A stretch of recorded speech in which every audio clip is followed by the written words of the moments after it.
This is episode number 188 of the Homeowners Show. Whether you're DIY or looking to hire, we're here to help you find the best information and options for you and your home. My name is Kevin Hackett, and here with me is Craig Williams. Hello, and welcome to the Homeowners Show. We're so glad that you could join us for another episode here in the Homeowners Show studios. How you doing, Kev? I am... Man, I'm tired. Tired? But I'm good, man. Things are good. Like, life is, it's fantastic. Things are moving forward with buying a house, and all the things are happening. I mean, Easter has just gone by, which is fantastic. Well, it will have gone by. Will when this? It depends on what audience I'm talking to. We're live right now on Facebook and YouTube, and like it's Sunday's a coming. It's coming. Yeah. And then on Tuesday, when it actually comes out on the podcast, Yeah. it will have already come. No, you didn't miss anything. Happy Easter. Yeah. Exactly. So anyway, things are good, man. How about you? Dude, I'm doing good. Yeah. Yeah. Like I haven't gotten home before like 9:30 pretty much every night for like the last 2 weeks. I feel you. But like I'm feeling good. Like I want to make hay while the sun's shining, basically. I mean, like it's Shoot, yeah. So it's good stuff. Man, today was absolutely gorgeous outside. It was. Yep. It was fantastic. It was a perfect day once again for termites. Dude.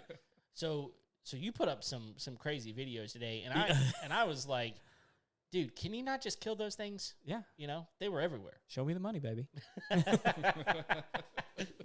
I'll kill all of them. Did you see my follow-up Yeah, I post? did. Just stop them. Stop them. Get rid of those things. Dude, I had another one today that I've never had happen before. Okay. I had a lady call me, and she owns a house near my office, and she's in the process of selling the house to the guy renting the house. And she told me, it's like, I really want to do right by this guy. Would you mind coming and inspecting the home for me? We've had some issues that we've been concerned about. Could you just come check it out? Be happy to. So we set up the appointment. Like, there was no planning in this. We just had the appointment set up today. Well, it just so happened, like, every termite colony in Houston today decided to swarm. Oh. And so, like, as I'm walking into the yard, I'm like, oh, there's a swarm. Oh, there's a swarm. And they're, like, popping up out of the ground, literally. Like, I see them flying. Oh, man. And so I'm, like, telling her, I'm like, hey, I'm seeing termites, like, swarm all over your yard. That's not necessarily a bad thing. I mean, they're just doing that right now, but, like, they're in your yard. And for those of you that don't know, on average, and, like, at least here in Texas, like, the average yard has, like, 20 colonies of termites in it. So it's really not that big of a deal if you just see them in your yard. Right. It can be, but it's not necessarily a big deal. Well, you would rather than be in your yard than be In your house. in your house. Yep. So she ends up having me there with her, who owns the house, and the tenant to check it out while they're both watching me. Which I don't care. sure. But like that's like I'm there for her. Mm-hmm. So like, so but I'm having to tell her things in front of him that he's going to now know as the buyer. And That can be tricky. it can be. So I didn't want her to be mad at me, but I also was just I'm going to tell you the truth. Right. Doing your job. So we're walking around the outside of the house in the backyard, and like as we're standing there talking, termites literally start swarming out of a window. And like I tell her, I was like, look, I mean, like that's not good. Right. It's never good when that happens, but like they were literally just coming out of the window frame. Not and I was okay. like, oh man, they're in the house. Like they're in. Like there's no question, they're in the house. Right. So, So at that point, you have to treat it. well, I don't have to do anything. Well, but I mean, if as someone that owns the house, you have to treat that house like. Yeah, well, like You know? there are some situations, and like this. I think this is good for most business people. There are some situations that are worth walking away from. And this wasn't one of them, but like there I've been in some, and like there was actually one I did with Ricky one time where we both just kind of took a deep breath and walked away, and said, "Dude, don't buy that house." Right. So, yeah, I mean, like it was a weird day, but we actually have a guest we've been trying to get on for a while now. I mean, this has been He's been long time. ducking and dodging us. Oh, Yeah. I don't know about that. That's right. We got Robert Green from Greenlight Movers, And we've been excited to have you on the show for a long time. And we're also excited because right before the show, he told us that we could talk about anything. Absolutely. So I really want to know from you guys, are you guys going to be changing the way you shaving? No. No? Change the way I'm shaving. Yeah. No. No? No. So before the show, and I don't know if Robert, if you've seen this, I was showing Kevin the ad for Jeremy's razors. Yes. Now I'll tell you, this is unbelievable and amazing. Have you seen this? I have not. I want to see this. It's fantastic. I don't think we can show the ad. No. No. But do you know what the Daily Wire is? Yeah. So the Daily Wire used to be sponsored by Harry's. Mm-hmm. You know, the razor company, and now they've got like all these gels and shampoos and all for men. So they pulled their ad because they said they had a misalignment of values over something that one of the hosts on the Daily Wire said. Mm-hmm. And they made it very public that was why they were doing it. And the Daily Wire just now responded this year and said like, hey, you know, like, look, if you want to pull your ad, we don't care. Pull your ad. But like, don't go out and say that like that we have a misalignment of values. Don't try and besmirch us. Yeah. Right. So in response to that, the president of Daily Wire came out with his own line of razors called Jeremy's Razors. And the what was the domain for it? I hate Harry's. I hate Harry's.com. And so like they do like this 2-minute ad about like this. You'll have to watch it. It's good. It's funny. It's well done. Yeah. And so anyway, I know a little bit about it. I know that like within the first 3 days of the company going public, they had like 27,000 subscriptions made for their razors. Wow. And so it's just interesting to watch how, and like all this is happening on Twitter, by the way, which that could change now that Elon might be buying that. Yeah. I mean, he made $56 a share. Yeah. I think he made, it was like a 50% bump in the stock price that he would pay for it for what it's valued at right now. Right. That's crazy. It is crazy. So, but anyway, all this happened on Twitter. But here's the thing. I mean, look at us. We're not going to change the way we shave. No. Robert, look at Robert. You don't shave. I don't shave. No, I don't shave. Are you kidding me? Yeah. Who does that? Look at this. This is not the face of a man that shaves. Well, you're not doing the football thing anymore. That's true. Yeah. You would have. Well, eventually. So let me ask you this. If you had to shave for football season, which I know you're not, Right. but if you had to, would you order the razors? Abso-freaking-lutely. Wait, why did you have to shave for a football? He was Unofficial. unofficial, yeah. Yeah. And they have to shave. What? Yeah. I never knew that. Okay, well, let me ask you this. Have you ever seen a football official with facial hair? I haven't. Now that I'm thinking about it. Okay, there you go. I mean, football's a manly sport. I mean, what's more manly than a big beefy beard? But here's what's crazy. What about the hair on top? Well, obviously that's not an issue. Well, I mean, for like the rest of them, obviously, you know, I mean, that's not an option for you. But Right, like Shots fired. yeah, like I think that I mean, there's so the could you whole have like a ponytail? no, not real, no, because I mean No the mullet?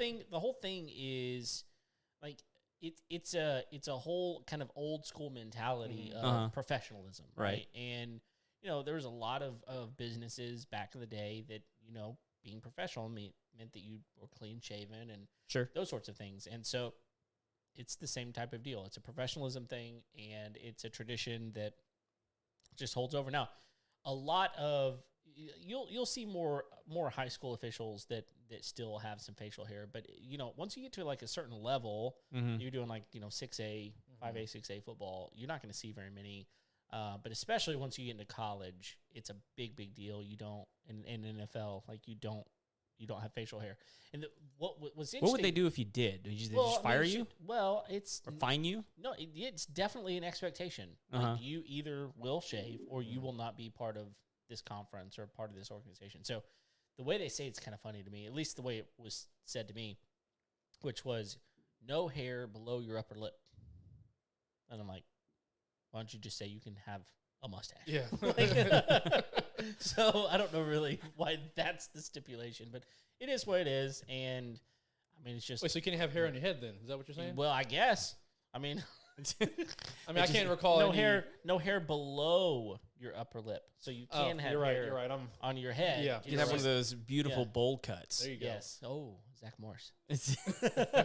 I'm thinking more like Mo Howard, like all full bowl. Yeah. Yeah. Yeah. So no, I was wondering if they got fined. I saw this really beautiful meme today, and I got it from my buddy Greg. I'll have to show it to you later. But here's what it says. It says, punishable by fine means legal for a price. Oh, nice. Nice. That's good. No, I don't think there's like any fine. It's just, it definitely is an expectation though. I mean, like that is something that they do in the NFL, right? Like if you do like certain things on the field, Sure, like they they fine you, yes. which means It probably is a fine. yeah. Well, but like for legal for a officials, price. Yeah. as far as I know, officials aren't getting fined for stuff. Okay, They're getting, you're just gonna get canned. Yeah. They get paid pretty well, too. They get paid really, really Some of well. them make, like $250,000 a year? Oh, yeah. Just being a ref. Yeah. Oh, yeah. I mean, really more than that, Yeah. some of them. I mean, it kind of You're not getting any sneaker deals. That's No. No. No, but like, I mean, like, legitimately speaking, That would be funny, though. That would. The officials that do the Super Bowl, Uh-huh. they make about $30,000 plus for that one game. Wow. Plus all of their expenses. I gotta be honest. That doesn't seem like enough for that game. I know, I agree, Yeah. but it is what it is. I mean, I think that's a ridiculous amount of money for 30,000 officiating for the a day. game. Yeah. But like for all the money that gets poured into the Super Bowl, Yeah. that just doesn't seem like enough. I agree. Yeah. So. I agree. I mean, that's like 2 seats. Really, if you think about it. That one guy complaining in the stands, I paid for your salary. That's right. That's exactly Make right. better calls. Make better calls. Yeah. No, but anyway, so. But Well, I'm glad we got on that tangent. Yeah. That Yeah. was fantastic for a moment. I'm actually, we haven't done this line of questioning in a while. I'm actually curious how you got into business. What's the origin story of of Greenlight Movers? Nothing bad. Nothing bad. Well, let's Nothing move bad, on 'cause then. the way he smiled at me. Oh yeah, we need some drama. We need a little bit of controversy. Yeah, nothing bad. It's just I work for another moving company. So long story short, or long story long, probably. No, long's fine. I used to move a lot as a kid. I think I've went to 10 different schools. My dad was in the military. Then he went into aeronautics school, became an aircraft mechanic. So I moved from Lawton, Oklahoma, a few times within Lawton, to Oklahoma City, to Tulsa, to Fort Worth, Richmond, Virginia, then here to Houston. I moved at least 2 or 3 times here, 3 or 4 times. Okay. So I moved a lot. Yeah. So I kind of already had the understanding of moving, what you go through emotionally, physically, and it just happened to, by coincidence, I was looking for a job younger, 17, 18 years old, Okay. and ended up finding on Craigslist a moving position. Just did it on the weekends, and I ended up falling in love with it. Love the physical side of it, helping people out. Ended up moving up to be an estimator. Loved that as well. Just hated the company I worked for. They were all about money, but never about the experience. But they tried to sell the experience to me, the movers, and the customers. But when I became an estimator, I realized it's just all about money. And I've realized when you take care of the experience and the customer, the money's always there. Yeah. So I just really got tired of putting my name on something. I'll basically go into a home or a business, give them an estimate on their move. And so the way they charge is if the move goes over the allotted time that I estimated, the customer pays more, which I don't like that. Used to not be that way. But I quickly found out that they were putting inexperienced guys on the move. I would have a crew of 4 people, 2 guys were experienced, 2 guys never did a day in their life. And so the move's taking a lot longer, looked at like I'm the issue, but really it was them. So that kind of drove me out of it, tired of putting my name on things and having to fix it so my name stays good, not because of the company, but for me. Yeah. I ended up then got to a situation where said company let me go, even though I was the top estimator, top sales guy, and the youngest in the Houston market that they ever had. Wow. Just didn't really make any sense. But since then, I had somebody we moved, took care of them. I moved other people, and then long story short, they've tried to call me about 9-10 times to get me to come back. And started to realize it was just a manager that was exiting and trying to set it up in a poor condition for the next manager, I guess to make themselves look better. But unfortunately, I had to lose my job for that. Sure. And so all that came into play, and I just realized I love what I do. I just didn't like the company. So instead of joining another moving company and having to prove my point, I just made my customers my boss as opposed to a boss that never did a day in their life. Nice. So, just loved moving. Loved the whole emotional side of it, understanding it, and just never stopped. Wow. That's awesome. Yeah, so that's what got me into it. So on something that you said about the company you're working for, did you kind of feel like when they like trained you to be the estimator? I assume they trained you to do that. Yeah. So were they kind of doing that where you would like underestimate it so that then the homeowner would have to pay more eventually because they knew that it was going to take longer? Did you feel like that was the way they were kind of beefing up their numbers a little bit? This company is a huge company. Yeah, we don't need to name them. Yeah, I'm not gonna say any names. They don't need any. They don't need any press. Notoriety. They don't need any of that. And plus, if people hear the name, they'll be like, "Oh, okay." Yeah, but yeah, they didn't train me to undercut. The person that trained me was actually a great guy. He's a stand-up guy, and the things that he did teach me to do, I was kind of told to forget that when I came back. I trained him for 2 weeks. And they kind of told me to forget that when I came back to Houston from the Dallas area doing training. Okay. So I was kind of like, well, why was I up there for 2 weeks training if you told me to forget everything I learned? So that should have been a red flag right there. But the guy who trained me, he was very honest. He trained me on just the emotional side of it, how to treat people when you walk in on an estimate. Just little things that I still remember to this day. Like if you go into a room with a customer that's a woman and it's just her there, don't block the door if she's in the closet. Don't block the door if she's in the bedroom, just to make sure she feels comfortable. Yeah. Go into the other side of the room. So things like that he taught me. But again, everything that they said that I learned from him to kind of forget. So it wasn't really the trainer. It was more of just, this is kind of how they did it. They could like to undercut. So they didn't say, hey, go in there and quote. They told me to quote, above what I think it's going to be by a little bit.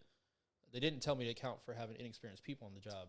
Right. Yeah, because you don't really have any control over who's there. No. I mean, you went in and said this is how much it's going to cost, and they're putting in experienced people, and so, someone that might take an hour to do a job, they just don't know what they're doing. Yeah. So maybe it takes an hour and a half, or maybe it takes 2 hours, right? And so then, but they're adding that on to the customer's bill. Yeah. Like, what if the customer like says something like, "Hey, these guys I was there whenever it was happening, and like they were goofing off, they were slow. Like, what? We saw an awful lot of lollygagging. Yeah. Exactly. Like, how did they handle that type of situation? With the situation, I didn't know. I just knew the move went over. I didn't have a conversation with the customer about it. They did. Okay. So what happened was I went to the move. 2 guys inexperienced, never did moving day in their life. First time I ever saw them. And then 2 guys that are very experienced. Went to the move for a little bit, saw the guys, and then, I went off to my appointments. And then on another move, I think a day or 2 later, one of the experienced guys came and said, hey, I'm sorry about the other move. It took longer. We had to we were packing. We had to unpack the boxes that they packed up and repack them. And so the move went longer because we're having to really train these guys on the job. And at that point, I think a day before that, my manager was getting on to me like I was the issue. Yeah. When really I'm finding out that it's 50% of the crew is not experienced. So the move would go over because it's inexperienced people. They're having to retrain. They're having to train people, redo boxes that they packed up, redo furniture that they wrapped up because it wasn't done right. It's a lot of that. Yeah. So that was my main issue. So so based on what I'm hearing you say, like, I mean, obviously you were told you can't work here anymore. You eventually build up your own business. Yeah. You start your own business. So what types of things did you decide I'm not going to do it that way? And what does that look like for your business today? I mean, the number one thing is it's really as simple as just do what you say you're going to do. It's really just that. Do right by your customers. Just realize, like, I think a lot of people forget in this type of industry that we're in the service industry. Our job is to serve the customers, not serve myself, not serve, the team, serve my customer. And we benefit after that. Too many people get into business because they just think about themselves. I'm going to make so much money. Right. Not, I'm going to fill a need. I'm going to take care of the customer. And then the byproduct of that is hopefully I make some money from it and hopefully I'm successful. But yeah, the first thing is to take care of the customers. So that's one thing I do differently from them is just taking care of the customer. As simple as that. Yeah. Unfortunately, moving has a really bad rep. A lot of movers will get into it just to mess people over.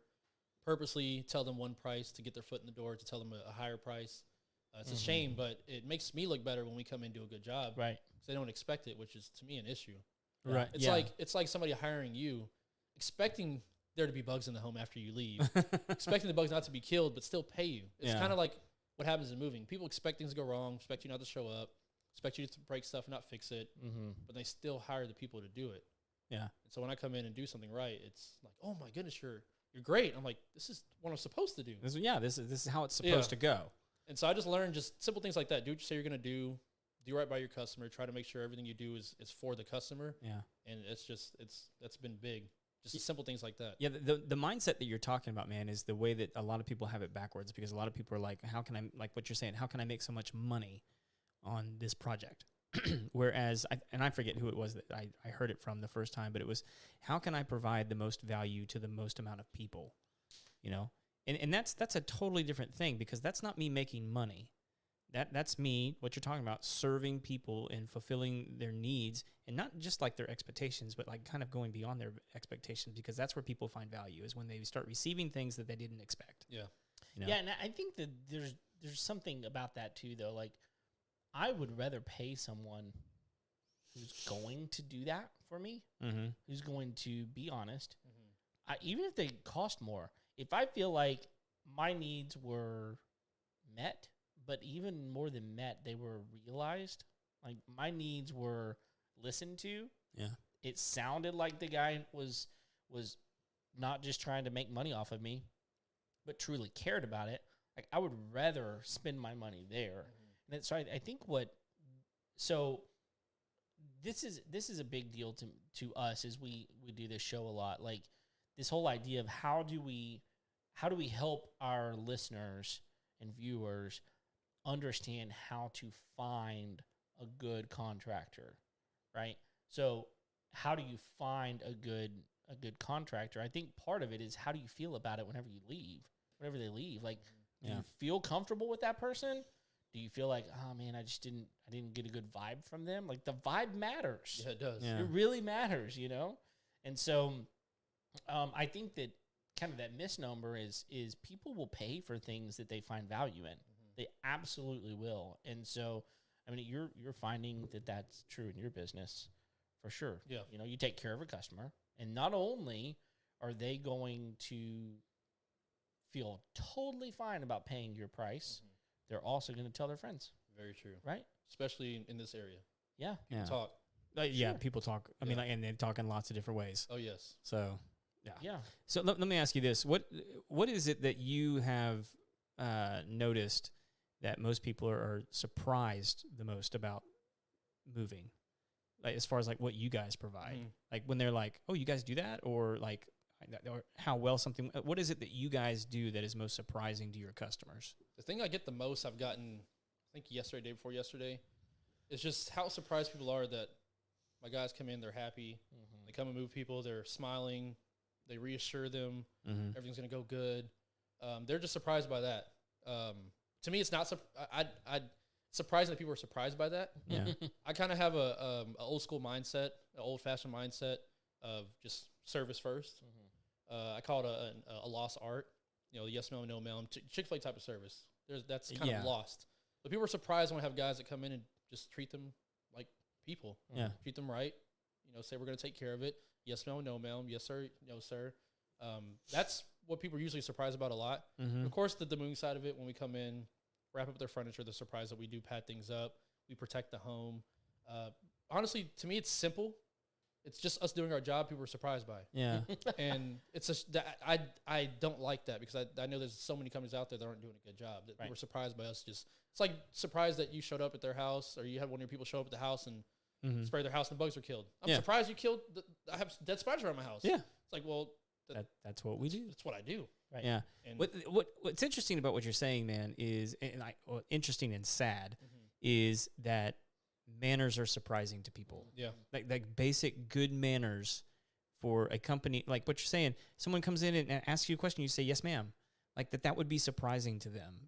And that's such an easy thing for service people to adopt. And obviously it's easy because they're teaching morons to do it at Chick-fil-A. Yeah.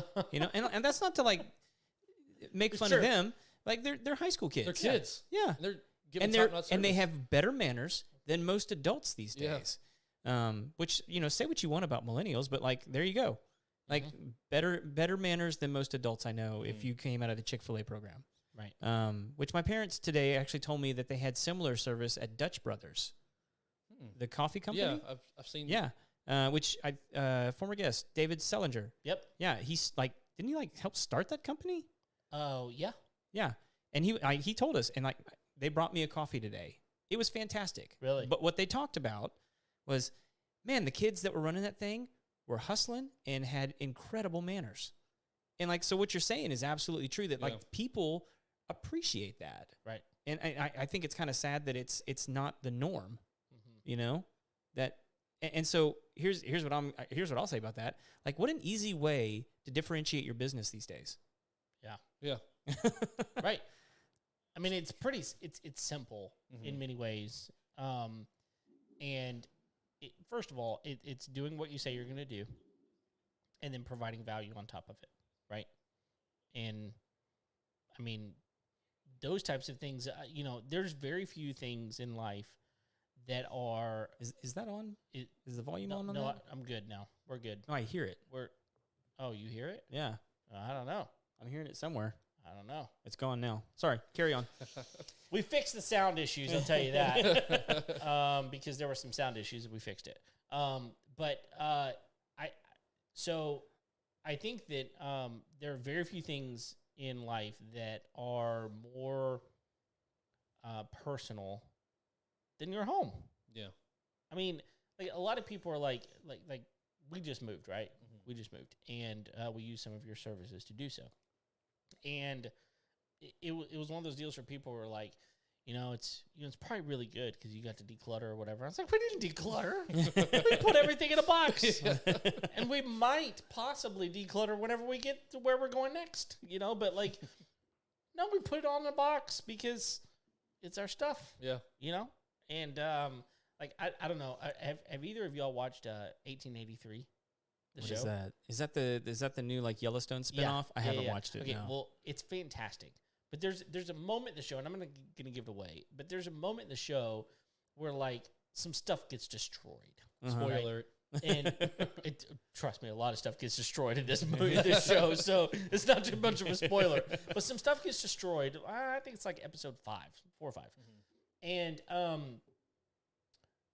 they're devastated. They're absolutely devastated. Yeah. And it's like because they brought everything they had with them on this journey. And whenever it comes to like your personal stuff, like there's not I paid for that. I chose that bed. I chose that table. I chose that couch, right? Not to mention all of the pictures on the wall and all of these sorts of things. And so for you to come in and basically you put your hands on everything.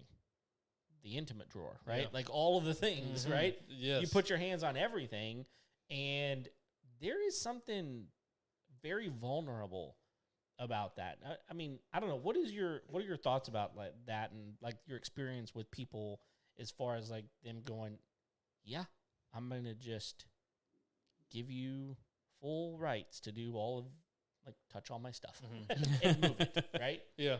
Yeah. Some people get a little too comfortable. What I mean by that is I'll call and say, hey, how's the move or how's the packing going? Oh, good. We're at the movies. We're getting some dinner. Wow.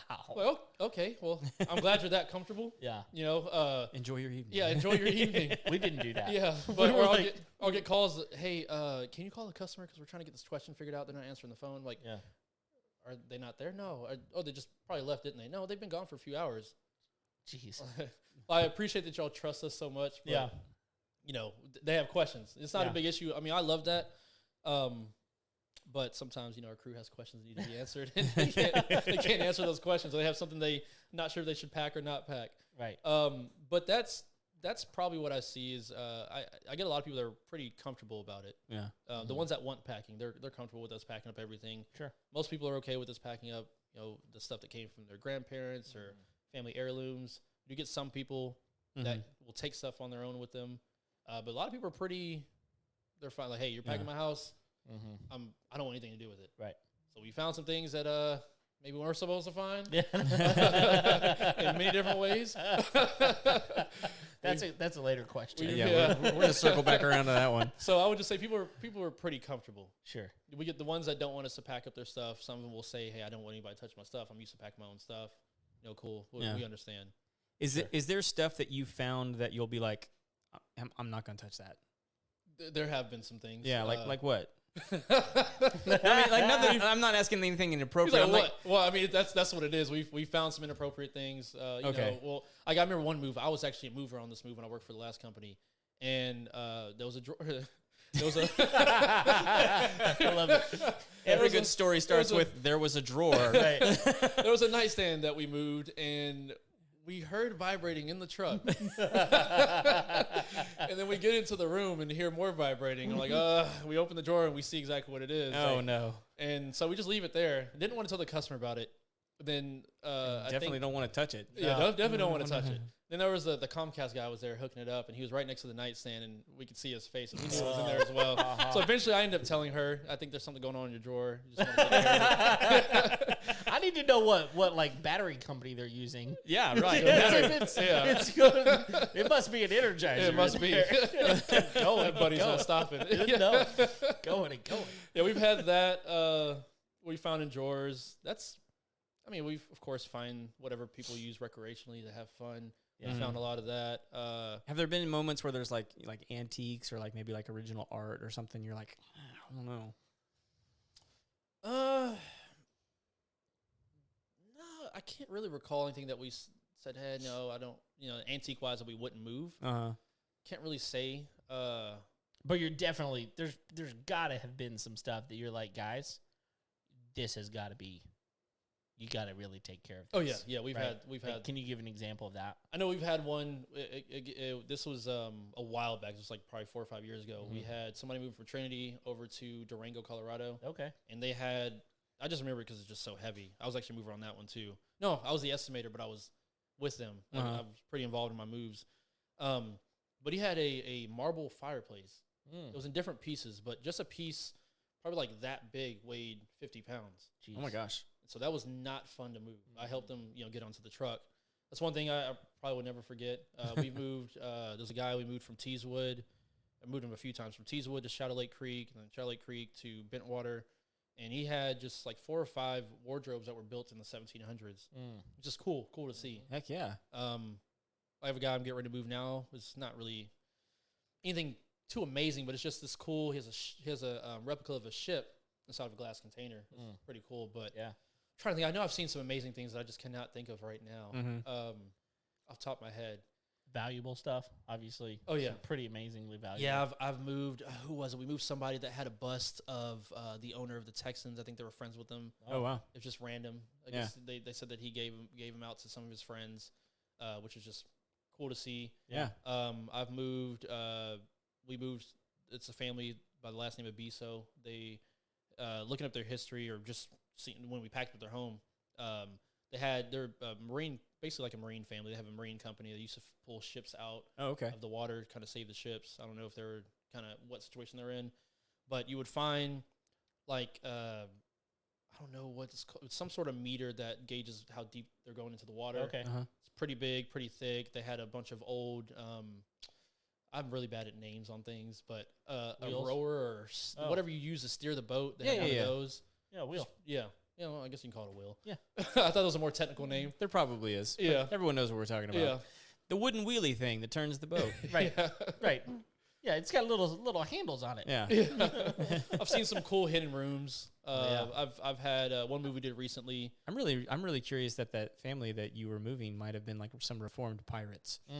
Might have been. Yeah. And they just started legitimate business on the land, but like they used to. You never know. I mean, their last name used to be Arr. Yeah, Arr. They didn't move from it's like roughly 10,000 square foot house, so they might have been some. I'm just saying. Yeah, some booty. Some treasure chest. That's booty. Pirate gold will buy you quite a bit. It will. We've done probably like 4 or 5 moves for them at this point. Okay.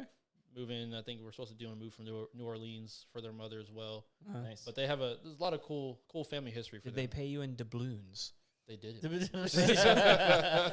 That should have tipped you off. But I found a genie jar. I don't really know. It's a little But meeting them made me realize how boring my life is, or how my I don't have a family history like that. Like, oh, we used to pull ships out of and we have this huge family company with newspapers with our, father on it. I don't have that. Yeah. Okay, so since we're talking stories, like, have you ever, like, what is the, because I know that you don't always pack people. Mm-hmm. In fact, I would assume most of the time you don't. Yeah. I don't know.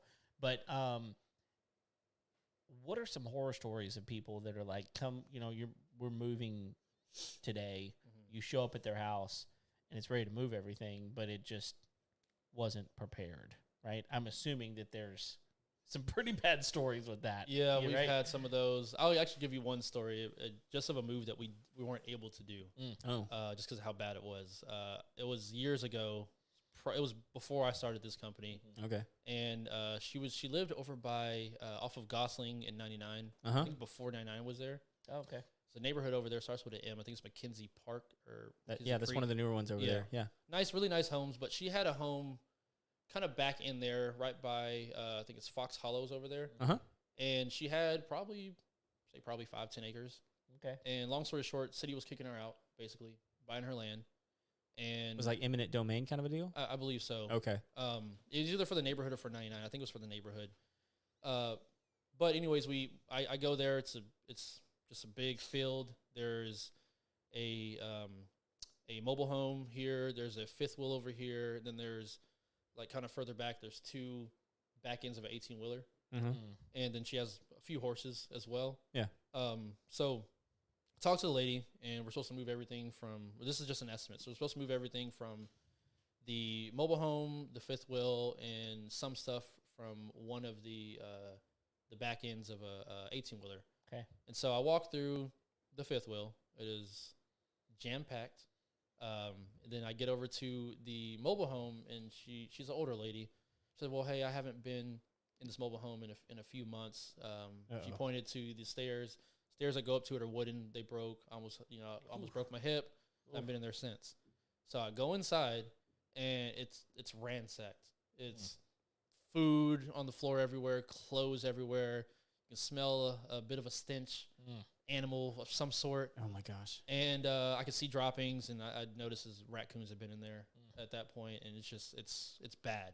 Yeah. Right. To the point where I had to walk away and say we couldn't do the move. Right. And even though the city was paying for it, so the city's paying for it, it's going to be like a $25,000 move. Oh, my gosh. But even then, I was like, I can't do it. Right. I'm not the first company to deny her. Right. So apparently it was big of an issue, but big move, but just couldn't risk guys getting rabies. Sure. Right. Because it was bad. Wow. And of course, I've been into homes that are where they're, I can't remember. Like hoarders? They're hoarders where, Okay. fortunately, I haven't had the bad hoarders that you see on TV where they have dead rats and it's filled up to 5 feet tall. I have had it to where we can't see the floor anywhere in the home. Papers everywhere, stuff everywhere. I haven't had to walk away from any of those as of yet. I haven't seen any of those in a while. Okay. That's good. Yeah, but fortunately, we were able to take care of them, but most of them just been a lot of stuff. Yeah. Just stuff But everywhere. how often do you show up to someone's house to move and their stuff's just not packed? Used to be a lot. Okay. Not much now, but it used to be a lot when I worked for the last company. Mm-hmm. I don't know why, but people are more prepared now. I You feel think it's like a communication issue? It could be. Yeah. I think it's that. I know we've had a few times where people didn't pack, and it's more of a communication issue on the customer. Uh-huh. The company could reach out and say, hey, we're just following up. We're going to be out here this day. We'll make sure you have these things taken care of. That would fix it, at least be more prepared. Yeah.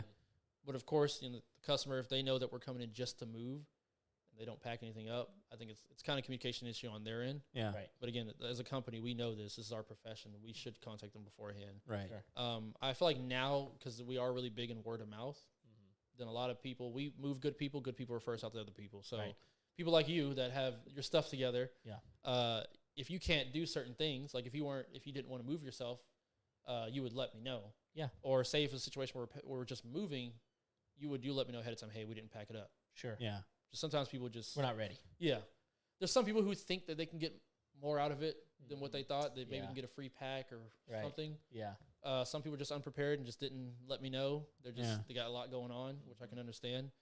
But we've had a few of those. Yeah. Walk in and we're like, what are we doing? Right. And ends up being at 2 o'clock or we get there and they're packing as we're moving. Sure. Which those always take longer. forever. Yeah. Those end up being 2, 3 in the morning moves. We've had moves where we've worked longer than that, unfortunately. Yeah. On some.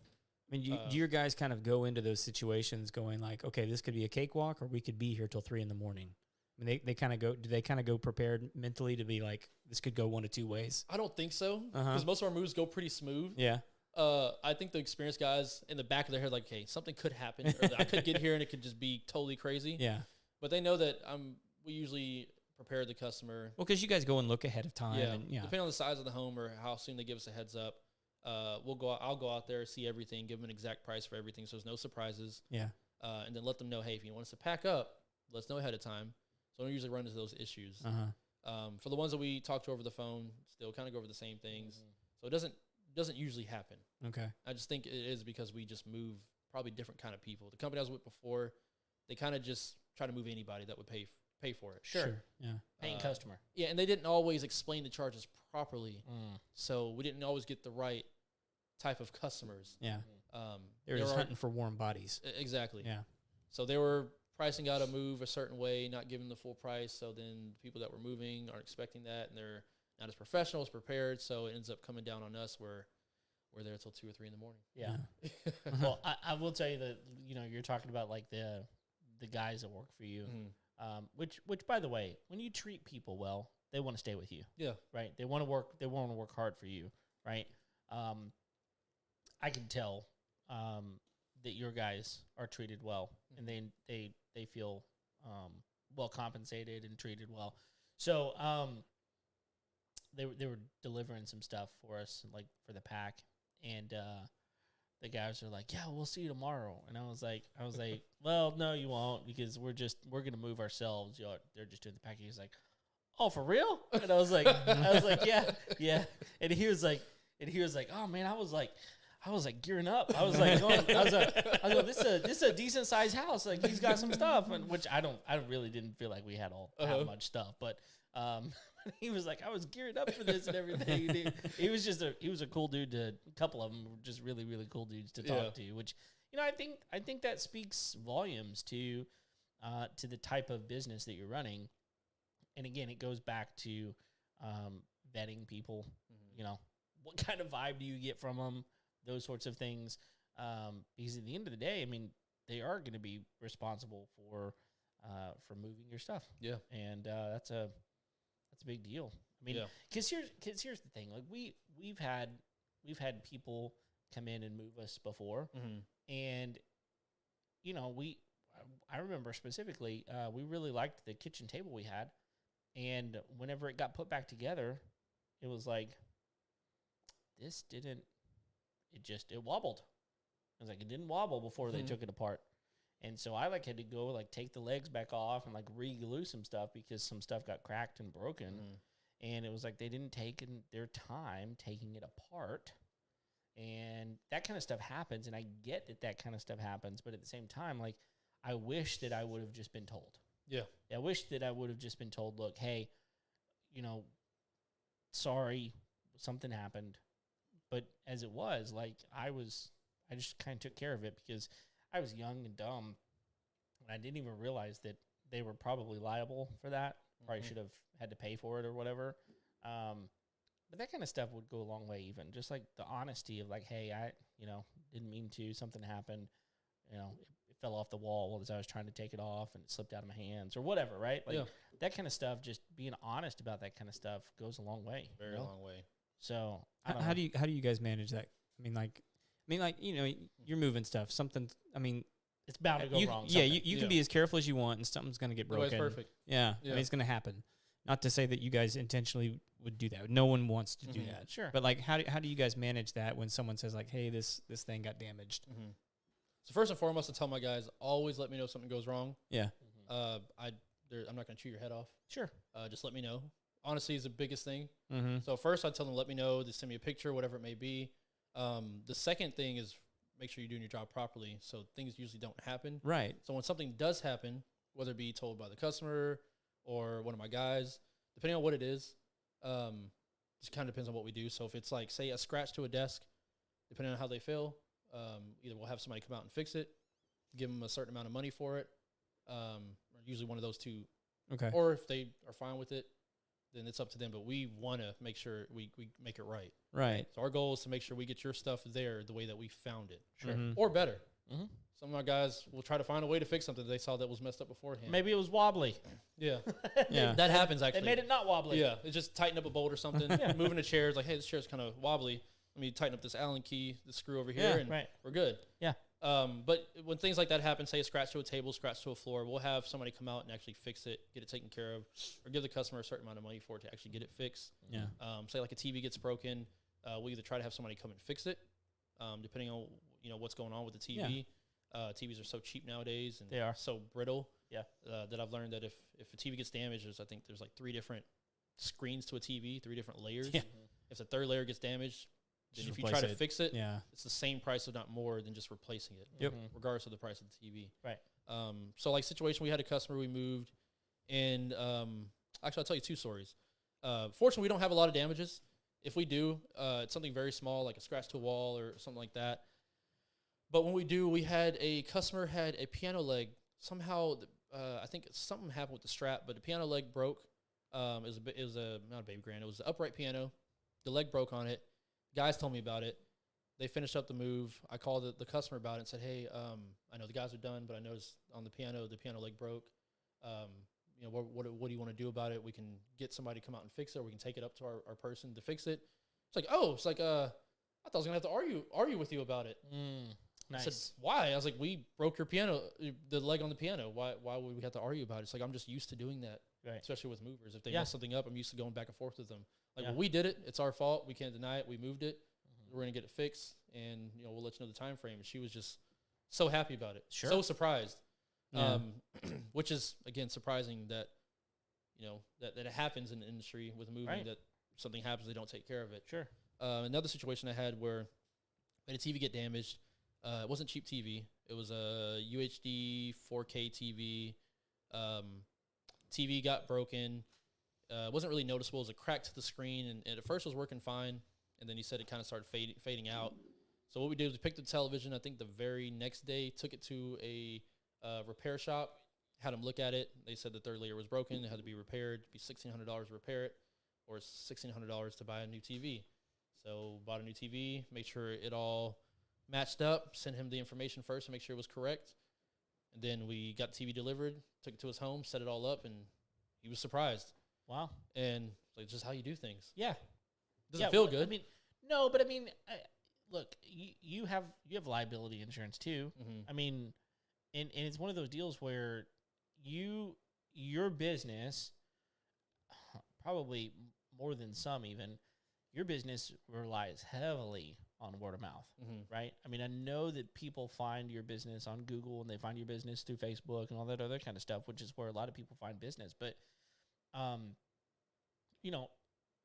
it's pretty easy for someone to say, yeah, they broke my couch and never fixed it. Like I've been fighting with them for 3 months and nothing, right? I guess I'm just going to be out in a couch, right? That's one type of review that someone's going to go, well, I'm never going to use those guys. Or it was like, yeah, they broke my couch. Someone's going to be like, oh man, that really sucks. It's like, actually, it was great. Like they fixed it and it was done within like a week. And they came to me and told me they did it. Like that's a whole different type of review, because now it's like, oh, well, I expect something's going to go wrong in a move if I'm paying for it. Like I expect something's going to go wrong. And now I know that the company's going to be super honest about it. Like, yeah, because one of 2 stories is going to get repeated often and loudly. Yes, exactly. Yeah. And so, I know that those are frustrating moments for you as a business owner, right? It's frustrating. It's like, dadgummit, like not the way today was going to go. Right. Like I know they were trying to, like, this is one of those moments where they weren't fully ready, and so we were trying to rush a little bit, and they tripped over something. They know better than that. Whatever happens, right? And it's frustrating, but at the same time, that person can either leave you a super negative review, or they're going to leave you a review that maybe it's a 4-star review. And the 4-star review says, yeah, they've damaged something, but they immediately took care of it. and I'm really thankful for it. Like, honestly, 4-star reviews are great. Sure. I love 4-star reviews. Like 5-star reviews, unrealistic. They are. I mean, 4-star reviews are the ones that I look at whenever I'm looking at Amazon and go, okay, these people are being really honest. Yeah. They took the time to go, look. Not just clicking through. That's right. Yeah. It's a really good product, but there was this one thing that I wish was a little different. Okay, that's a very honest review, you know? So, I don't know. I think that there's value in that more so than, it goes a lot further than just trying to sweep it under the rug, trying to save money in the end. Like, I don't know. I know that as a business owner, that's frustrating, but. I mean, truth always comes out. I'd rather it come out at some point right then and there by the customer as opposed to letting it. I got a customer tell me today, I was on the phone with her.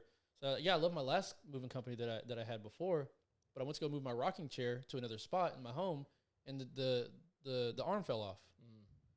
And she's like, yeah, now I don't want to use them anymore. She was happy with the service, but when she found out that damage happened, obviously it's obvious that they knew about it. Right. They just stuck it somewhere and said, hey, you know, you'll find it. That can, make or break. Sure. You know, if they would have came to her and told her, she wouldn't have been calling me at this point. She would be calling them. Yeah. The arm on a rocking chair. I mean, that seems like I don't know how she didn't notice that. or just, you know, like if you're the moving company, like it seems like something you could fix with glue. Yeah. Yeah. Pretty I mean, simple. like really. I mean, like if it. I mean, like I get if it's like a family heirloom and you'd be really upset or whatever. But like those rocking chairs, I mean, like those joints just come apart and you can reglue them. Yeah. It's going to happen. So Yeah. it's a rocking chair. Right. So Exactly. it's actually one of my favorite scenes from The Patriot, Oh. where he's trying to build the rocking chair and they keep falling apart. I love that scene. Oh, he's a little man. That is a really good scene. That's a good one. So he was terrible at building chairs. He was great at killing people. Yes. Hatchet throwing, spot on. Yeah. Stick with your lane, dude. God, that was a good movie. That's the second movie tonight that I'm like, man, I really think I should go home and watch that movie. You know what the other one was? What? So I Married an Axe Murderer. We were talking about the Easter Bunny tonight. Dude, that's an And, old like, movie. oh, I know. Is that Mike Myers? Yes. Yeah. So, so we were talking about. That's like predating like Austin Powers I know. and like all of Oh, that. yeah. Taking it back. Yeah, it is. And so there was this. We were talking about the Easter Bunny. We were talking about little kids and about how like little kids get freaked out with people in costumes, right? And this person was saying, you got Santa, and Santa's creepy to a lot of little babies, right? They scream. That's why you get these awesome pictures of kids. They're like, wow, they're Santa pictures. But it's like worse with bunnies. And I think that what the point was said the head, they're so big. And I was like, it's like an orange on a toothpick. It's like a planet. And it's this classic scene. And so I Married an Axe Murderer. And me and one of our friends, John, we were sitting here talking to each other and laughing back. He was red in the face. We were laughing so hard. I was like, now I need to go home and watch that movie. Yeah. It's fantastic. And now I want to watch The Patriot. Thanks a lot. I'm never going to go to bed you'll tonight. be up late. Yeah. I'm going to be up late. My kids would be freaked out by the Easter Bunny, mostly because I exposed them to Monty Python. Oh, yeah. The Killer Rabbit? Yeah, the Killer Rabbit. That's scary stuff to a little Yeah. kid. One, Then you make two, him like 4 times 5. size. 3, sir. 3. Oh, 3. So good.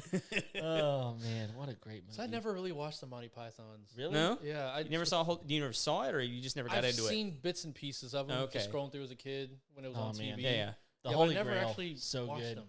The Holy Grail is like, ugh. I don't think you need to watch any of the other ones No. because they're not really worth it. No. The Holy Grail, though, that It's one's so good. And the old Flying Circus, just like particular skits that because like they're the original SNL. They're the guys that invented sketch comedy, pretty much for television. If there's one other you might choose to watch, it was maybe The Life of Brian. Yeah, I'm just not interested in seeing full frontal on dudes. Oh, true. yeah. I don't just know. not Good my on that. thing. That's true. Yeah, But the Monty Python and the Holy Grail was like, it's so good.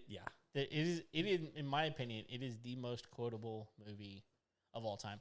And I mean, to think that they made that movie with $5,000, that is insane. Yeah, So and as like a joke. It's always a complete joke. The fact it's so legendary too. Yeah, that's. I mean, It like, is. I think if nothing else, you want to watch it not because you might like enjoy it, but just so like you can be a part of a conversation if it comes up, because yeah. like it comes up all the time. It does. As like just like little sidebar jokes. Like it's almost like everyone knows the same inside joke, and if you haven't seen it, you're like, why is everyone chuckling at that? Yeah. So and I'm always left out because I don't really watch TV. So like when you're talking about new shows, I'm like, I don't know about that. I don't. Right. You talk about the new Netflix show, I'm like, I don't know. There's a new show on Netflix. Only time I'll ever watch TV is UFC. If fighting's on. Okay. And that's really it. That's it. Okay. Yeah. Wow. All right. Do you go somewhere to watch that, or do you actually have a TV at home to watch that? At home. Okay. Yeah, I mean, I have a TV. Okay. I just don't watch it. I see. I tell people that all the time. It's like, I don't watch TV. Like, I have TVs. Yeah. Right. I just don't really like. I have things that I watch, but like I'm not. I don't have to be there on Thursday. Yeah. Or whatever. Like, I'm not into it that much. Yeah. So. All right. Well, let me ask this question. Is there something that we haven't talked about as far as like moving or anything like that you think we should talk about? I think we've kind of covered it all. Okay. Everybody knows I'm all about customer service and quality. It's all I care about. That's huge. Yeah, it's huge, and I feel like that's the way anybody should run their business. Customer service and quality. Yep. Make sure you take care of your customer experience, and the quality's there as well. That's really it. We offer all types of services: moving, packing, unpacking, just loading, unloading. Do some organizing. Not the organizing that the organizers offer. More of like if we're unpacking your home, we can put it in the place for you that you tell us to put it. Sure. Organizers, they have a way better expertise than we do. They can look at something and say the feng shui over here is better over here, or however they do it. But in regards to general moving, picking up items, we even had one roofer that asked if we pick up materials. We can do that as well. Oh. But our main focus, what we do on a day-to-day basis is moving, packing, and unpacking. Okay. That's what we normally do. Yeah. Whether it's a senior living facility, we do a lot of those. Oh. Whether it's moving, You moving like individuals in and out of? Okay. yeah. So there's a place called Avanti Senior Living. We've done a lot of their moves. Okay. Move people within the facility, into, out of. We've done a lot of moving people from like College Station, Bryan, Beaumont. So we go outside as well to the other areas around Houston. Sure. But have y'all done any interstate? Yes, we've done that as well. So moving people in and out of state. If it starts here or ends here, we can take care of them. Okay. So how we operate in any move that we do is we're a direct service mover, which means that we start the move in our truck, we end the move in our truck. We don't start the move and have 4 or 5 other homes in that truck, whether it's going down the street or cross country. So it's basically when we get it, we're going directly there. Yeah. Okay. So, and you're saying that, and like my brain is going, okay, so you're telling me that's something different that you guys do. it's the other companies offer it, but when people think about moving out of state or out of the area, usually first people's thoughts is the big 18-wheeler truck, right? The big Ally. What is that, like Atlas, the Mayflower or something? The Mayflower. Okay. Grable. They're not in business anymore. But that's what people think about. So they're on the mindset of, hey, you're going to come in with a huge truck. I'll probably be a quarter of that truck. You pick up my stuff, and you'll probably deliver it in a couple weeks to a couple months. So for us, if we load up on a Monday, we'll have it, delivered by a Friday, wherever you're at. Right. If we are loading on that day. So California will be there in 3 days. Florida will be there, in 2 to 3 days. Yeah. Going to New Orleans, we do that usually and load up in a day, drive the next, we drive the next day and Like unload a that same 24-hour day. turnaround right there. Yeah. Yeah. Yeah. So we get it loaded up, we're going straight there. So have you guys done California, Florida? We've, have I done California? Done Florida. Getting ready to do Florida again here soon. I've gone up. A lot of people moving to Florida. A lot of people moving to Florida. Yeah, a lot. We've done Florida, different parts of Florida. I want to say Punta Ratona, I think it's called. I think it's Rats Point. I think that's what it meant, which is a bad name for a place to live. We've done Boynton Beach, Miami. Somebody that named a city that didn't want neighbors. Yeah. Right. It's like the whole Iceland, Greenland thing, right? Like, yeah. yeah. I heard what Iceland actually is green and Greenland has ice. Yeah. Yeah. Messing with my childhood. Like That the whole time I'm thinking it's this big brick of ice. I thought going to I knew Iceland. you. Yeah.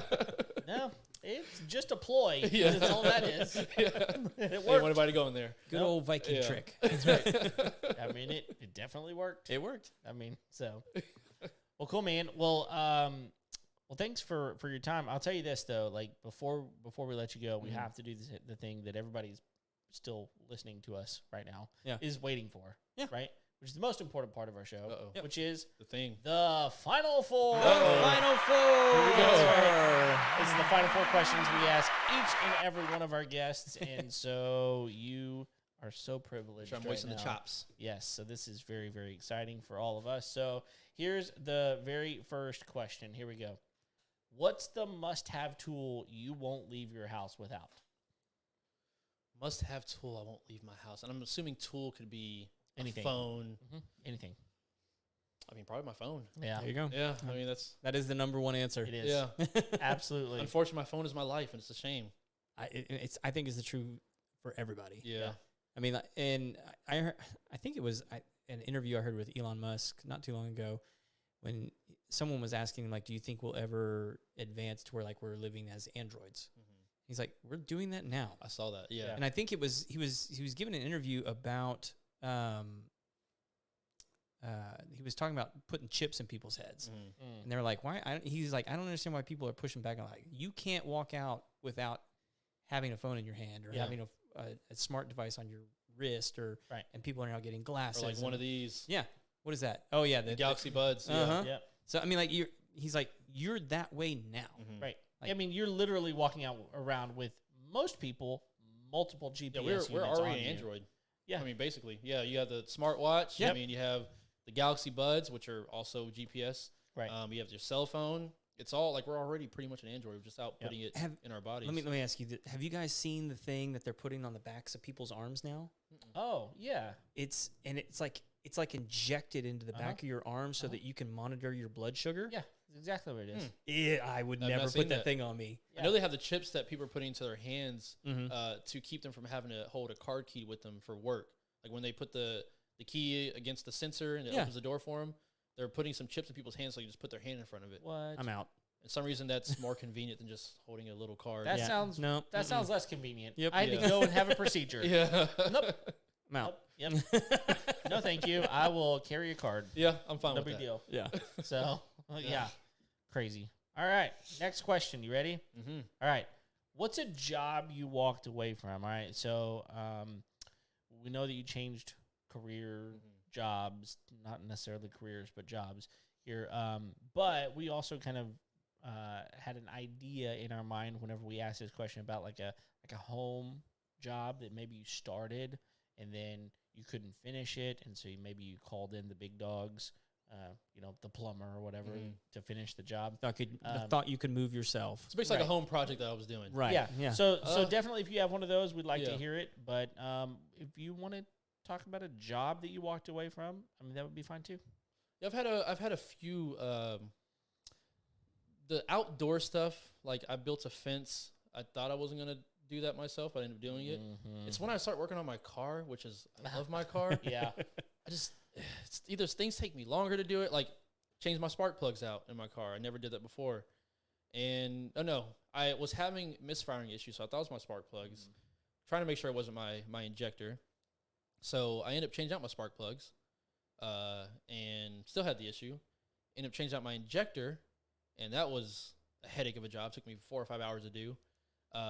That wasn't the issue, and then I ended up finding out to turn my car on, and I guess something happened where I think the piston hit the part of my my spark plug, and the ceramic came off the spark plug and went into my engine and bounced around everywhere, and I had to get a new engine. Oh, jeez.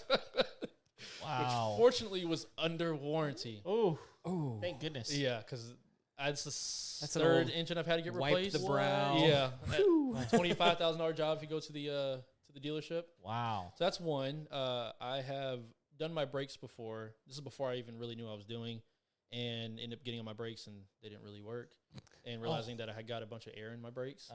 And so I did it myself, but I had to get somebody else to help me pump the brakes to get the fluid out. yeah.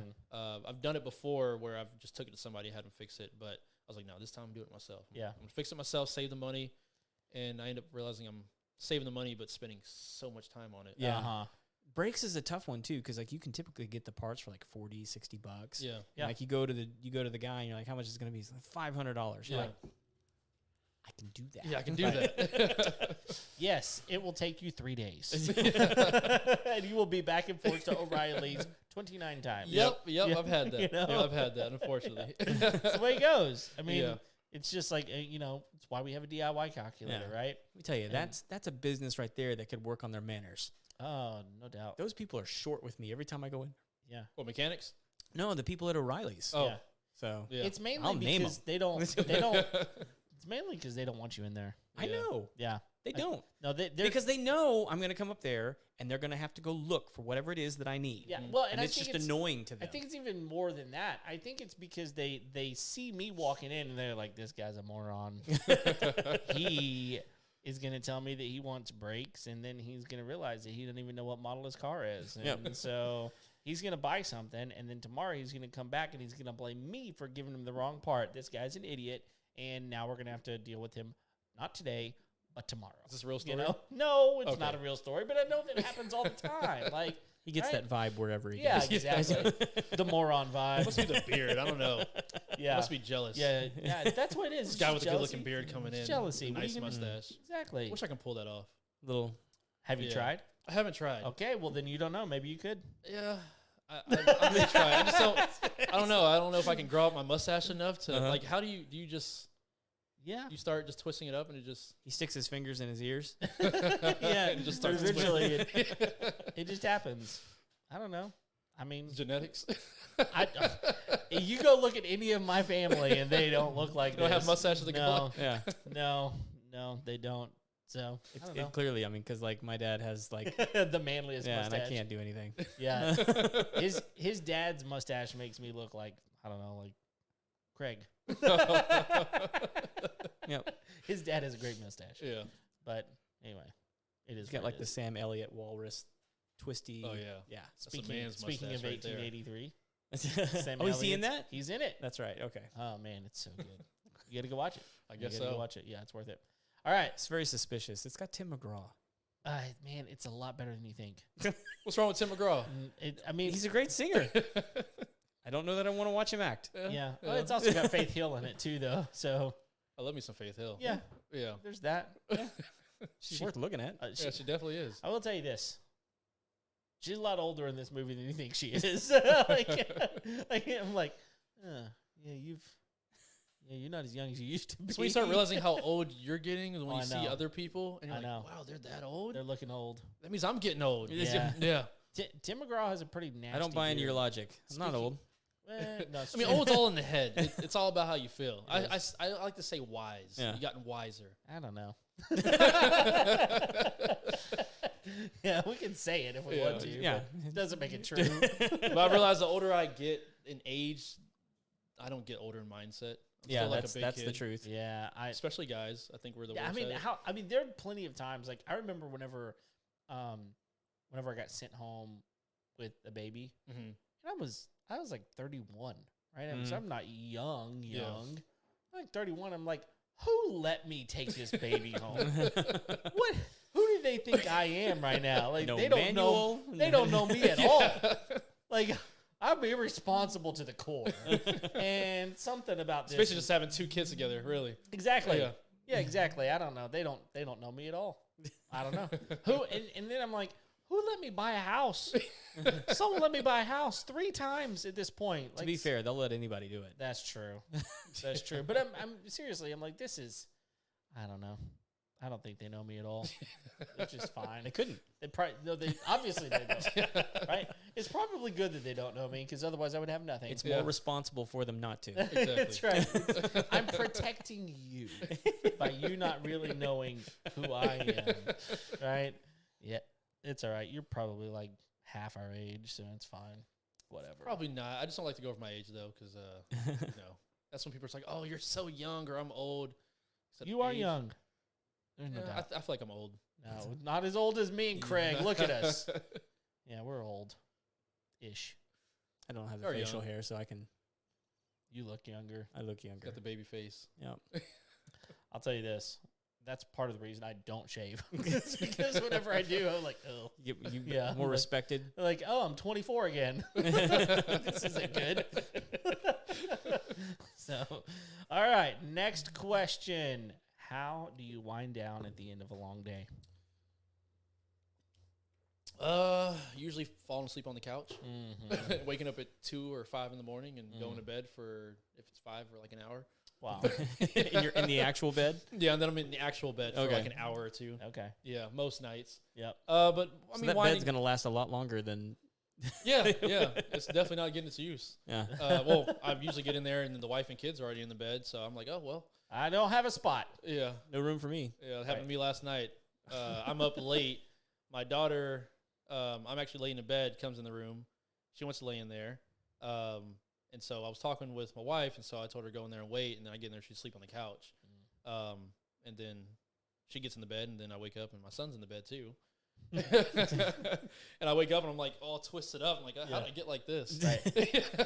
You know, that's one of the things that like winds up being one of the most surprising things that I can tell someone about me is that I've never, ever had a kid sleep with us in bed, ever. I've got a 9-year-old. She's our oldest.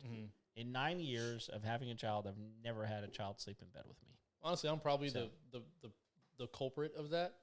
Because I know when we first had our first, because I have 3 kids. I have 8, 3, and a 2. When I have my first daughter, we, a little bit after, say don't do it, but she slept in the bed with us probably maybe a month after. Yeah. We had one little baby thing she slept in. After that, we're like, hey, it's fine. She slept in the bed with us. Yeah. And I loved it because I worked so much. Like at the time when I had my first daughter. That's when you got time with her. Yeah. I worked so many jobs. I worked, I think, 2 or 3 jobs. There was really no reason to do so. I don't know why. I just like to work a lot. One of those jobs is working for Houston Chronicle at the, it's like you're an independent contractor. So you would pass out newspapers. But a part of that, you would go into a facility, I think at 1 o'clock in the morning, roll up the newspapers. Yeah. Depending on which ones they had. So if one home had just a regular newspaper they get for free, or another home had the coupons or had the Wall Street Journal, or another one starts with a U. I can't remember names today, but whatever there was, you had to roll that one up individually, put in a certain color bag, and put all that in your car. Okay. So you'll spend an hour or two just doing that. So 3 o'clock in the morning, you're probably leaving. 4 o'clock in the morning, you're leaving to pass out newspapers. And so you probably don't get done till 7. So I would love having her in the bed when I was slept for probably a few hours to go to my 1 o'clock in the morning job. And so it kind of just carried over till she got older. Sure. And then it was to the point where wife was like, well, she's sleeping in her own bed. I was like, no, she's asleep with us. Yeah. I mean, I'm not shaming anyone in any way, shape, or form. It's just one of those things that whenever I tell people, a lot of times they're like, really?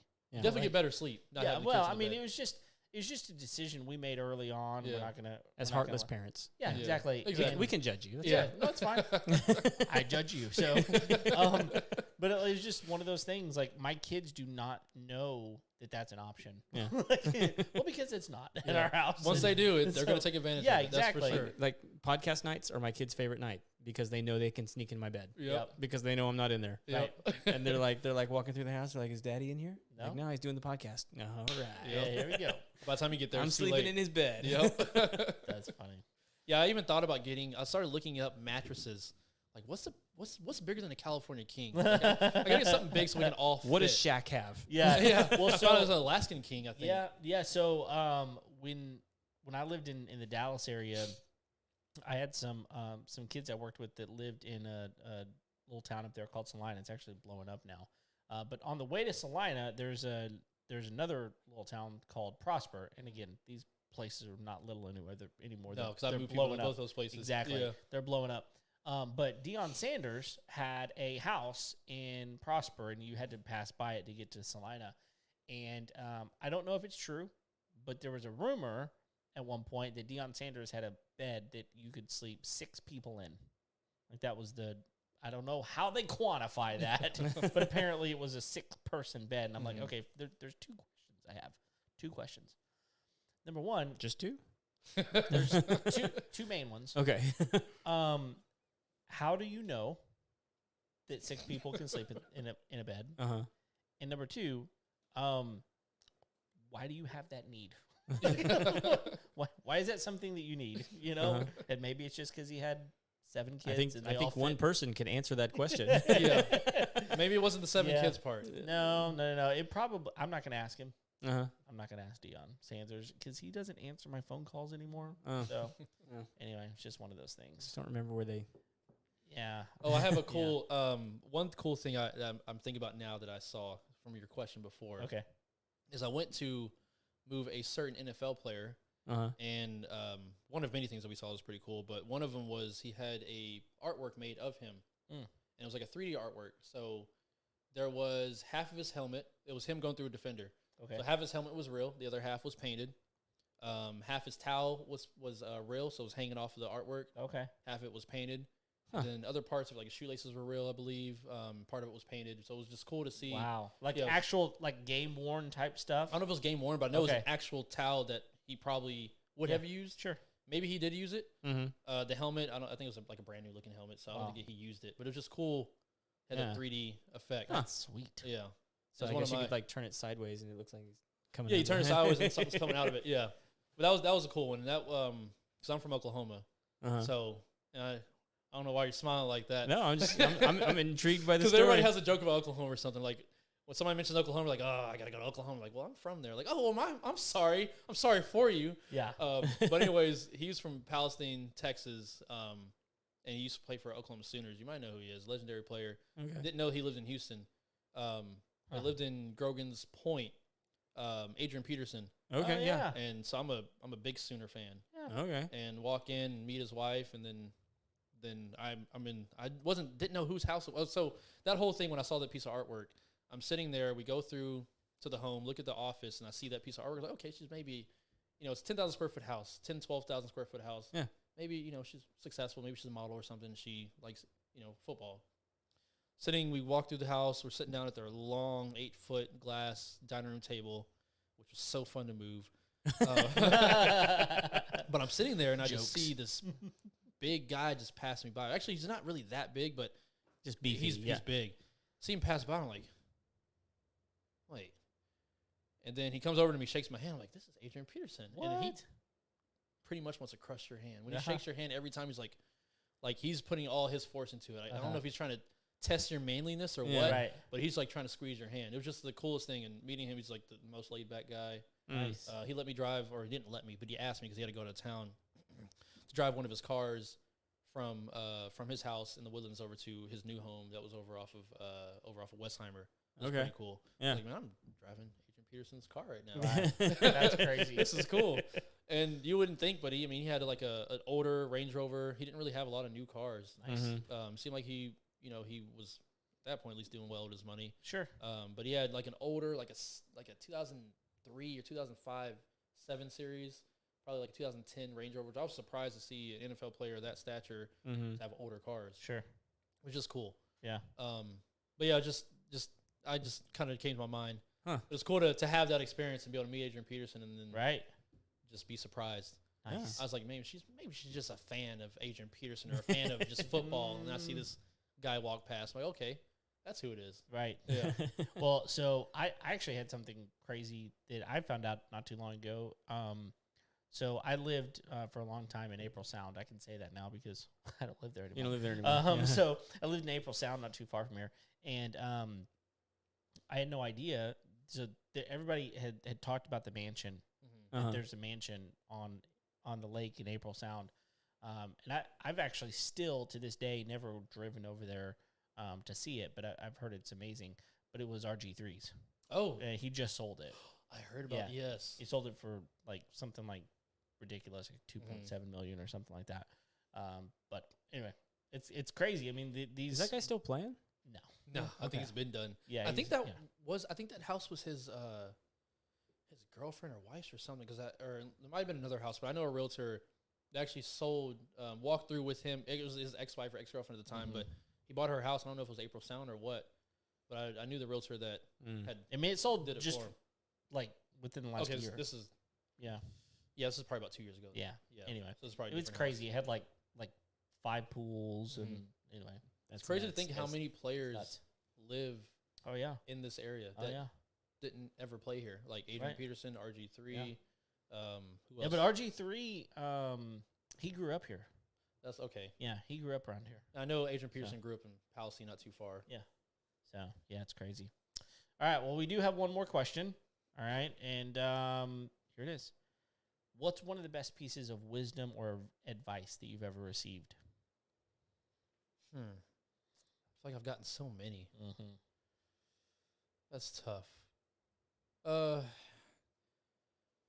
a few of them. It's like the things you get taught when you're a kid. Just treat people how you want to be treated. Mm-hmm. One thing that I kind of that comes to my mind is just treat people with respect because you never know what they're going through. Yeah. Mhm. I've kind of gone through some things. I've known people that have gone through a lot worse, and they put on a happy smile. Yeah. But you really just don't know what people are going through. Mm-hmm. You really don't until maybe you've gone through it or what. But you don't. That person you're talking to, just being nice to them. Yeah. Just smiling for them, doing a nice gesture, opening a door. That can go a long way because you don't know what's going on behind closed doors or what they're dealing with. I've just had customers open up to me, crying on my shoulder, literally, that I've never met them the day before that, but they're telling me their whole life story, which I love it. It's probably one of my favorite things about my job is just people being comfortable with me and telling me just everything. And me being there, not judging any way, shape, or form, just listening to them, just trying to be an extra ear. But that's probably the one thing I would say. It's just try to think about other people's point of view instead of your own and realizing they could be going through some things. And if something happens, don't be quick to getting upset at them or trying to get back at them or whatever it may be. Or if they cut you off on the road, you just never know. My mom always gave me the mindset of benefit of the doubt. You never know. Like I'll be on the road driving, somebody cuts me off. I'm like, oh, Mom, they just did this and that. I'm on the phone with her. It's like, well, you never know. They could be on the rush to get to the hospital. I'm like, Mom, why do you have to say this? Right. And then when I'm out, something happens. I'm like, man, I want to be mad. I'm like, well, it could be this going on. I'm like, Mom, stop, get out of my head. But it's true. So I just learned something a lot about your mom. She has a nice voice. Yeah, she does. She doesn't sound like that. Did you hear it? Like he just did her she voice. sounds a lot he changed better. his voice. Did he not? And like when he did, I was like, that's his mom. That's his mom. I'm He like, sounds a lot better than that. But I don't know. It's funny. Like I love that whenever people like change their voice to sound like someone else, I'm like, that's how you think they sound. It's nothing like what she sounds like, I'm sure. It's funny stuff. All right. Well, we fibbed just a little bit, and we said there were 4 final questions, but there's actually a secret 5th question. Okay. Yep. And Craig gets to ask this question. Because I can't remember the other 4. That's right. That's right. If people want to get a hold of you, how do they find you? They find me either Facebook, Robert Green, but there's probably a million Robert Greens, unfortunately. I'm not unique in that sense. So thanks, Mom, for that. But if you want to find me, Instagram, Facebook, Greenlight Movers, at Greenlight Movers for Instagram, or even Facebook. glmovers.com. G is in groovy, L is in light, movers.com. Or somebody told me to say G is in groovy, L is in lovely, movers.com. I think we have some groovy, lovely movers. There you go. That's where you find us at. Our phone number is 832-929-MOVE, 832-929-6683. Find us on there. We'll get you taken care of. Awesome. We'll link all that up in the show notes. That's right. So people can find you. Cool. And get moved. Yeah. There's a lot of that happening right now. There's a whole lot of that happening. Man. Yeah. And it's weird because like a lot of people are doing what I did, which was move out of their house into a storage facility so that they're not in a contingency anymore, and then start looking for what they can buy, and then so you get to move people twice a lot of that. I just got off the phone with somebody on the way here doing the same exact thing. Yeah, it happens a lot. In fact, we were looking for a 10 by 30 unit to put our stuff in, and so I called the storage facility that I wanted to use, and she was like, yeah, I just actually had 3 of those, but one lady came in and bought all of them. And I'm like, gosh. Holy cow, like how big is this house that they were trying to move? And then I got like into my 10 by 30 and I was like, I should have had to. Yes, you should. Now you understand. We got it all in there. Craig saw it. We got it all in there, but that freaking piano. Oh yeah. The piano. We had a strategic place for it and it fit, but wow. I hate moving piano. It says never again. He's going to be doing it again. I know. That's exactly right. I was like, I said I was never going to move myself again, and here I am moving myself again. So, anyway, it is what it is. Well, thank you so very much for coming on the show. It's been great. And if you're looking for a mover, call Mr. Green over here. Yeah, absolutely. He'll take care of you. So, well, thank you guys for joining us. That's right. Click the like, click the share, thumbs up, all that kind of good stuff. Do it. Come back and join us next week. That's right. We'll have a good old homeowner time. Yes, we will. So thanks for being here. Until next time, we'll see you later. See you later.